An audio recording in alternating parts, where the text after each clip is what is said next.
When hosting Zoom, sometimes it's important that you can provide closed captioning to your students.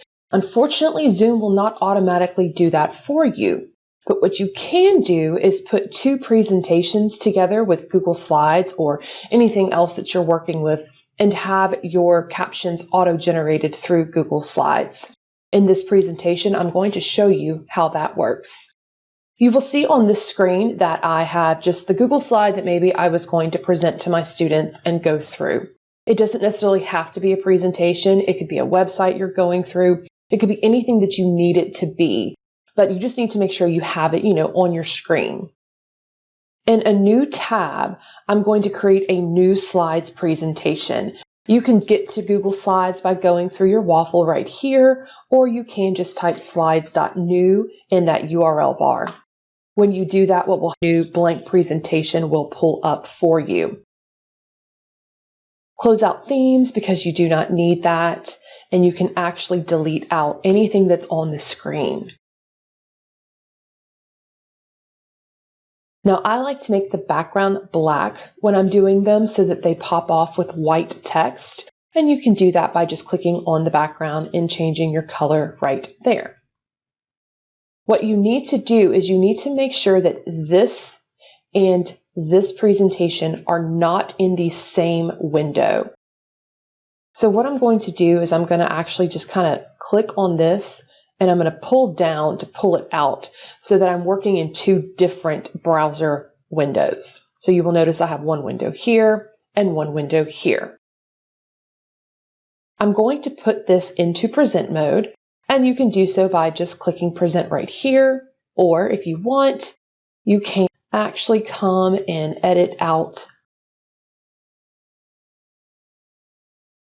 up to where the / is and then type present. What that does is it doesn't get rid of this top bar for you. Okay, to enable your captioning, if you come down here to your navigation bar, you will see where it says captions. Okay, to turn it on, you click right there. Now you will notice that it starts to auto-generate everything that I'm saying.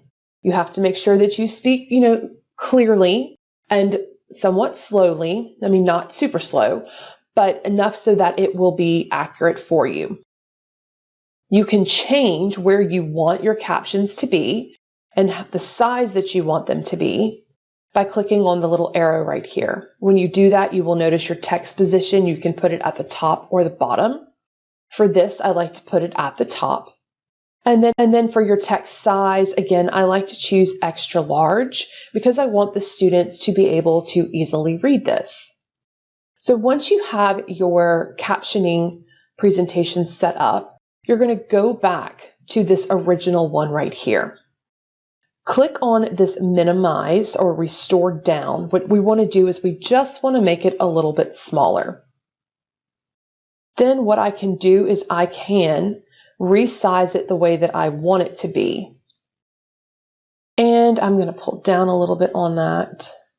What I need to do is I just need to get my presentation to be big enough for everyone to see it, but not so big that it's going to cover all of my captions that are coming up here at the top.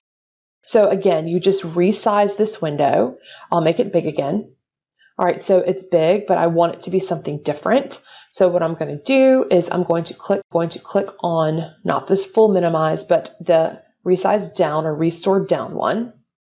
And then again, by dragging the corners, you can kind of resize so that it fits exactly how you need it to fit in this window right here. Okay, now if you click full present, this is what happens. It takes over that whole screen. That's why you want to come up here. And again, if you need to put it in presentation mode, click at the back end and backspace until you get to that / and type in the word present.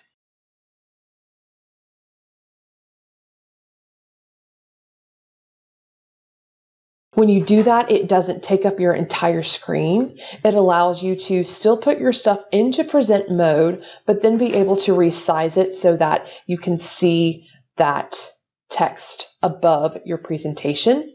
You still have your navigation tools down here. Again, it doesn't have to be a Google Slide presentation. It can be anything. So you could be going and demonstrating, how to navigate our website and showing them where student tools are and things of that nature. So that's how you do this. You just open a blank Google Slide presentation, enable your captioning, and you can do your Zoom, you can record anything you need to, you can have a live thing going. That way that anybody that is watching along can actually view this.